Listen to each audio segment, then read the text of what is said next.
Hey friends, I wanted to talk shop today and specifically talk about different leather types that are just out there, especially in the craft leatherwork world. So I want to just shed some light maybe on different types of leather that are out there, different tanning processes and kind of what that means and what those leathers look like as a general rule, and also how to tell the difference between genuine leather and full grain leather, because there is a difference. There's really so many kinds of leathers today in the world. There's so many different tanning processes, and something that's called a certain tanning process in the States it might be actually called by a different name somewhere else. So there's a lot of leathers like in Italy, in the Middle East, in Asia, in Africa, right? All these places have been tanning leather hides from cow and buffalo and alligator and you name it for, centuries, for millennia, right? I think there's some particularly well tanned hides and products here in the States. There's also great leather all over the world. That said, there's also tons of fake leather. There's also tons of poor quality leather, lots of really bad tanning processes. Now, I'm not going to get too in depth in all of the chemicals and the different things that are used in tanning leather. I'm a big fan of actually using the skins off of cows and different animals that die, right? And you're essentially just recycling, right? So I've got an assortment of different colors and leather types on my workbench here, and I'll just walk you through some characteristics about each kind of leather. These are the three main kinds or tanning processes that you're going to find out there. First, we've got veg tan leather. Vegetable tan, veg tan is a common way of referring to it. This is the stuff that, the thicker veg tan is what people make saddles out of. I've got some thinner veg tans here. You can see on this piece specifically part of a branding iron that was probably put on this cow at one point. So this is beautiful stuff. Veg tan is very popular, especially here in the States. It's a really old way of tanning. It's actually the least chemicals of the three types of tanning processes, but it's also the most expensive. It takes the longest to veg tan. So this color here specifically, this is just a natural veg tan. So if you see leather like this, it's natural veg tan, which this is the stuff that you can tool. You can put, you can get this leather wet and put designs in it. This is what people use a lot of time for belts. If you get a thicker piece and you can tool the belt. The natural veg tan also can take a dye, so you can take this natural color and make it blue or red or pink, whatever dye color you want. Vegetable tan leather also comes already in colors, right? So this, in the tanning process, they also added this color. But on the flesh side, that's an important thing to note. This is the outside of the leather. This is the flesh side. The rougher side is where it was pointing inside the animal, right? So, but this is a beautiful wine color. I got this leather from Weaver Leather Supply. I love it. It smells amazing. Here's another example of, this is already tanned. It's vegetable tanned, but it's already colored, I should say. Brown vegetable tan leather. I recommend vegetable tan leather for, higher end products, whether it's a satchel or a belt, something really nice. Get a good piece of veg tan leather. There's different weights and thicknesses. So that's one of the main types of tanning processes. Next up, you have something called oil tanned, right? So oil tanned is, it's using a lot of hot oils. Usually there's a waxiness involved. So I don't know how to describe it to you other than like showing you, right? So oil tanned, and especially these days, there's a lot of people that do something called a pull-up effect or crazy horse effect. And that's what happens is when they tan the leather, they heat it up and they infuse waxes into the leather. And what happens after the tanning process, it's actually pretty cool. It's a cool effect. If you bend the leather, you're going to get two tones. It's called a two-tone effect, pull-up effect, crazy horse. Any of those terms are referring to the same thing. So this is oil tanned leather. It's really good stuff. It's cheaper to make than veg tan as a rule, and it's just beautiful quality leather, right? I love oil tanned leathers. you can get a lot of beautiful tones. Here's a green, for instance. Here's a red that's oil tanned, right? And then there's the two-tone effect on there too. Now, something to note is that you can have a vegetable tanned piece of leather that's retanned, infusing it with waxes and oils, right? So you can do vegetable and oil tanned. So that's pretty cool. You can see there's just so many different varieties of leather out there. So there's oil tanned, there's vegetable tanned. Lastly, we've got something called chrome tanned, right? So the way to notice if something is chrome tanned, this is where you use some chemicals and tan in probably the cheapest way, but it's still quality leather. Chrome tanned, you're going to be able to notice it.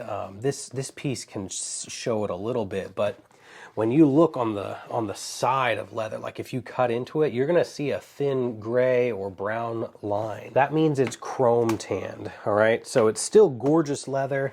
Oftentimes, like what I've got here, these guys are chrome tanned with an oil finish, right? So chrome tanned, and then they have oils and hot waxes put in them so that they also have a pull-up effect like that, right? So you can get two tones of leather in these hides. This one doesn't have as much pull-up effect, but it's just a beautiful side of leather. This is my chocolate brown color, and I love this stuff. So here's a forest green color. I sell a lot of products in this green. So these are the various tanning processes. Something else to note that's very key though is that there's a difference, like I mentioned at the beginning of the video, between full grain leather. All of these are full grain leather and genuine leather. So when you get a skin, a raw hide off of, let's say a cow, for instance, that skin is going to be pretty thick. It could be a 1/4 inch thick. It could sometimes even be a little thicker than that. And during the tanning process, what happens is at tanneries is they split that leather, right? So they'll split, I'll use this example here, right? Let's say this is, for the sake of argument, these are the same colors.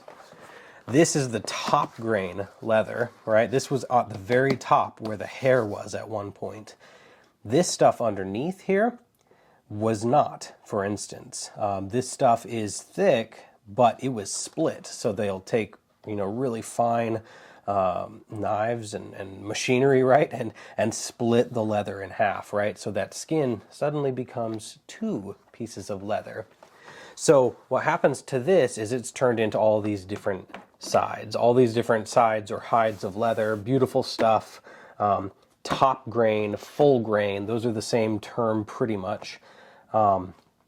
This leather though, this leather is what they're going to call genuine leather because it's still leather. But it's not necessarily the best quality. It's not the top quality. It's not the strongest part of the skin. So that's often the term used, right? When you're looking at a belt in a store and they say genuine leather. Well, it's real leather, but it's the cheapest of the cheap, right? So that's just a fun thing to note. That's why I only use full grain leather. All these colors, all the leathers I have, I only want to use full grain leather because it's the strongest, it's the densest of where the fibers are the densest on the skin of the animal. If I had to choose a favorite, I don't know. I don't know if I could choose a favorite, but I really like oil tanned leathers just because when making products, they're going to be more economical. And I love veg tan, and I'll use veg tan all day until the cows come home. Get it? But it is more expensive. On average, you're looking at square foot. Average cost is around $10 a square foot for one of these guys. Maybe a little less, 8 to 10. And then average square foot on an oil tan is going to be, anywhere between $5 and $7. And then chrome tan, depending on how much you buy at a time, you can get average square foot cheaper than that even. So chrome tan is good stuff. I use a lot of chrome tan. I prefer an oil tan, or kind of somewhere in the middle between a chrome and an oil. And I love veg tan. So they're all solid options. What you want to use for a project, say if you're a maker and you are interested in making a sheath or making a tote or a bag. It all depends really on what you want to do for the project. There's some things like for knife blades that I would recommend veg tan, just so that you don't get any chemicals interacting with the steel of a knife blade. If you're making a tote, it's less so the type of leather or tanning process, it's more about the thickness, right? So you want a tote that's not made out of super thin leather. As a rule, when you're making a wallet, you want thinner leather, right? All of these are kind of in the slightly heavier weight range. These veg tans over here are not, though. This one's pretty supple and thin. At least in the States, when people talk about the weights and thicknesses of leather, we use just an ounce system because, you know, the rest of the world use millimeters. So in the States, we figured we'd say ounce to confuse everyone. But basically, you're going to look for thinner, you know, 1 to 2 ounce leathers for a wallet. I would recommend that. You could go up to a 3 ounce, 4 ounce. It just depends on, you know, how thick of a wallet you want to have. If you're making a tote or a satchel or some kind of a bag and you want a little more sturdiness and a little more body to the final product, then I would recommend a 4, 5, 6, even 7 ounce leather, but mostly in the 5, 6 ounce range. Then if you're making a belt, I definitely recommend anything around 9, 10 ounces or more, right? And you can find conversion charts online for millimeter to what we call ounces in the States. So I hope you found this video helpful. I hope maybe you've learned something new about either tanning processes or different leathers, different thicknesses, stuff that's out there that maybe you didn't know what was out there. Maybe you learned how to tell the difference between vegetable tan and oil tan leather. So I want to be able to provide educational resources about leather and leatherworking, but also want to, you know, show you how I make things here in my shop. So you know the drill. Like, subscribe, all that stuff. Tell your friends, whatever.